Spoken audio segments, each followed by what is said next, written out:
საერთაშორისო საფინანსო კორპორაციასთან თანამშრომლობის დიდი ისტორია გააჩნია საქართველოს. ჩვენ მომავალში ძალიან საინტერესო გეგმები გვაქვს, რაც განვიხილოთ ხელმძღვანელობასთან. ერთი მიმართულება ეს უკავშირდება მცირე და საშუალო საწარმოების დაკრედიტებას კონკრეტული პრიორიტეტული მიმართულებებით, რომელიც განხორციელდება საქართველოში არსებული ბანკების მიერ, მაგრამ საერთაშორისო საფინანსო კორპორაციის დაფინანსებით. მეორე მიმართულება არის უკვე პრიორიტეტული პროექტები და პრიორიტეტული სექტორები, უფრო მსხვილი პროექტები, რომელიც პირდაპირ საერთაშორისო საფინანსო კორპორაციის მხრიდან დაფინანსდება. აქ საუბარია კერძო სექტორის დაფინანსებაზე და არასაჯარო სექტორის დაფინანსებაზე. კონკრეტული მიმართულებები გამოიკვეთა და ეს იქნება ძირითადად ენერგოპროექტები, რომელსაც კერძო კომპანიები განავითარებენ.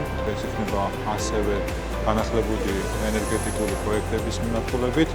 მეორე მიმართულება, სადაც ასევე საინტერესო თანამშრომლობა იგეგმება საერთაშორისო საფინანსო კორპორაციასთან, ეს არის წარმოების ხელშეწყობა და განვითარება. მათ შორის ისეთი მსხვილი ინდუსტრიული დარგების მიმართულებით, როგორიც არის მინერალური სასუქების წარმოება, ქიმიური მრეწველობა, პროექტები, რომელიც უკვე განიხილება და დამტკიცების ეტაპზე გადადის მალე.